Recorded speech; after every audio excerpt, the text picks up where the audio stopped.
ओम शांति। तो आज 18 जनवरी 1975 की अव्यक्तवाणी रिवाइज करते हैं। बाबा इस मुरली में कहते हैं बच्चों से कि थोड़ा सा भी माया का सेक आता है तो हाथ पीछे कर लेते हैं। ऐसे तो नहीं होता है। हिम्मत आती है, फिर थोड़ा सा विघ्न आता है तो कदम पीछे चल पड़ते हैं। बाबा कहते हैं ऐसे बच्चों की गति क्या होगी? गति सदगति को तो जानते हो ना। नॉलेजफुल होते हुए अगर कोई न करे तो क्या कहेंगे? इनको वापस लिया तो क्या गति होगी? जानबूझकर भी अगर न करे तो क्या कहेंगे?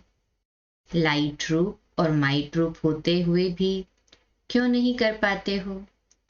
कारण क्या है? नॉलेज को प्रैक्टिकल इम्प्लीमेंटेशन में क्या विघ्न आता है? नॉलेज तुम्हारी बुद्धि तक है, समझ तक है, ठीक है, जानते हो, लेकिन नॉलेज को प्रैक्टिकल में लाना और समाना नहीं आता है। भोजन है, खाते भी है, नॉलेज तो भोजन है ना, परंतु खाना अलग बात है, खाकर हजम करना अलग बात है। उसे महसूसता से समझना और इम्प्लीमेंट करना ये इम्पोर्टेंट है ना। समाते नहीं हो, हजम नहीं होता, रस नहीं बनता और शक्ति नहीं मिलती। जीभ तक खा लिया तो रस नहीं बनेगा, शक्ति नहीं मिलेगी। समाने के बाद ही शक्ति का स्वरूप बनता है। समाया नहीं तो जीभ रस है, समाया तो शक्ति है। सुनने का रस आया, समझ में आया, समझा, किंतु समाया नहीं, प्रैक्टिकल में नहीं लाया। जितना धारणा में आता है संस्कार बन जाता है, तभी प्रैक्टिकल सफलता का स्वरूप दिखाई पड़ता है। नॉलेजफुल का अर्थ क्या है?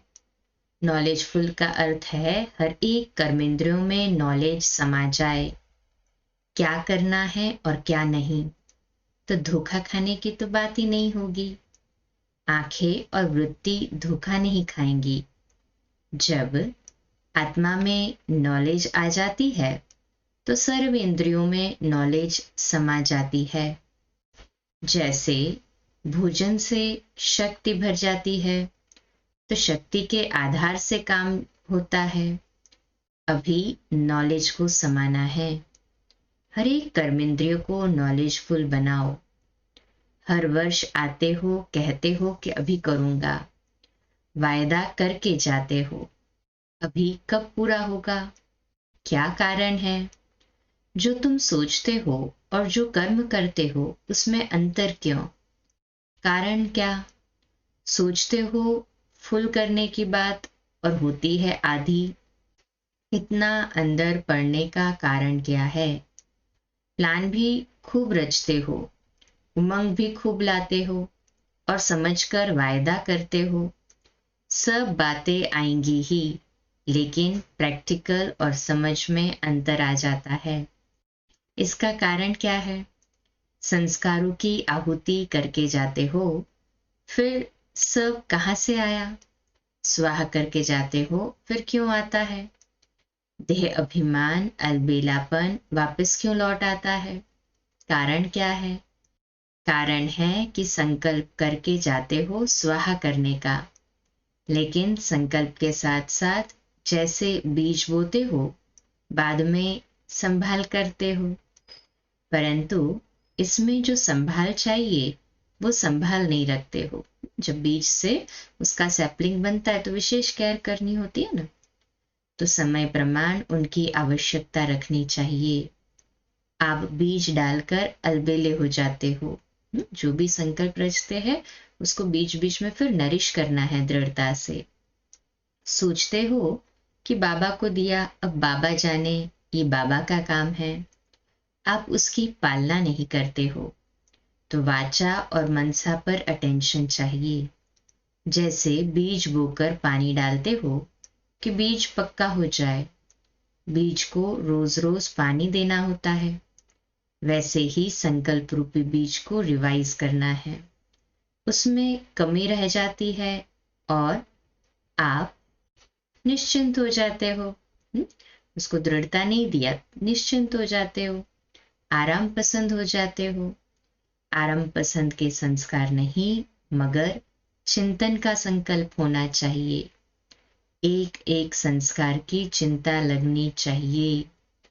पुरुषार्थ भी एक पुरुषार्थ की एक भी कमी का दाग बहुत बड़ा देखने में आता है। फिर हमेशा ख्याल आता है कि छोटा सा दाग मेरी वैल्यू कम कर देगा। चिंतन चिंता के रूप में होना चाहिए, वह नहीं तो अलबेलापन है। कहते हो, करते नहीं हो। जो पीछे की युक्ति है उसे प्रैक्टिकल में लाओ। आराम पसंदी देवता स्टेज का संस्कार है, वह ज्यादा खींचता है। संगम युग के ब्राह्मण के संस्कार जो त्याग मूर्त के है, वह कम इमर्ज होते हैं। त्याग बिना भाग्य नहीं बनता। अच्छा, कर लेंगे, देखा जाएगा, ये आराम पसंदी के संस्कार है। जरूर करूंगा, ये ब्राह्मणपन के संस्कार है। लौकिक पढ़ाई में जिसको चिंता रहती है वह पास होता है, उसकी नींद फिट जाती है। जो आराम पसंद है वो पास क्या होंगे। अभी सोचते हो कि प्रैक्टिकल करना है। चिंता लगनी चाहिए। शुभ चिंतन, संपूर्ण बनने की चिंता, कमजोरी को दूर करने की चिंता और प्रत्यक्ष फल देने की चिंता। तो इस तरह से बाबा ने इस मुरली में क्या क्या मुख्य बातें कही।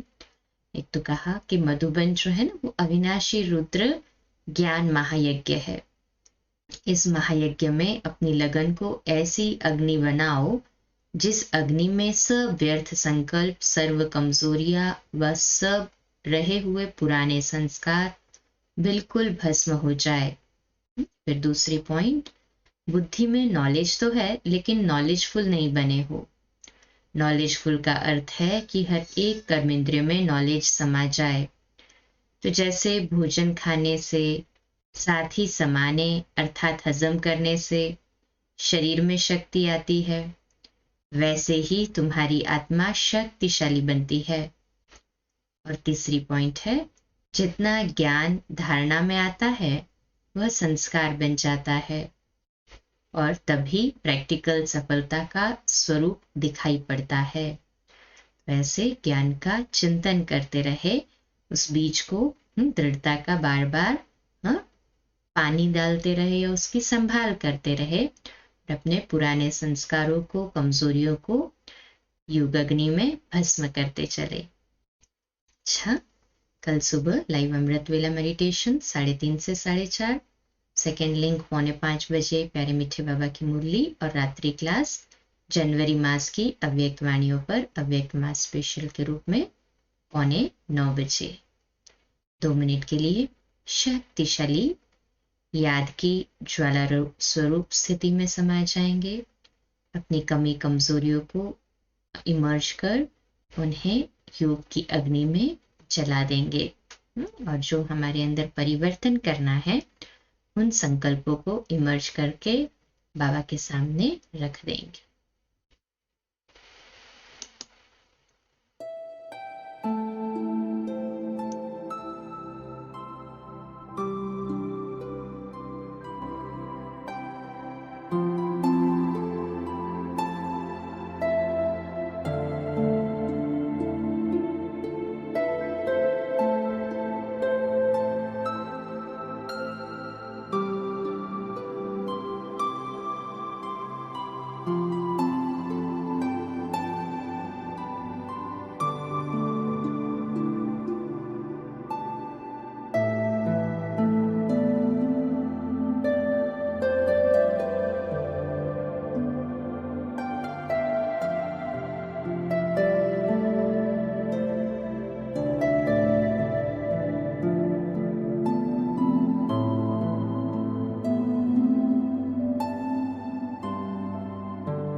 अच्छा, ओम शांति।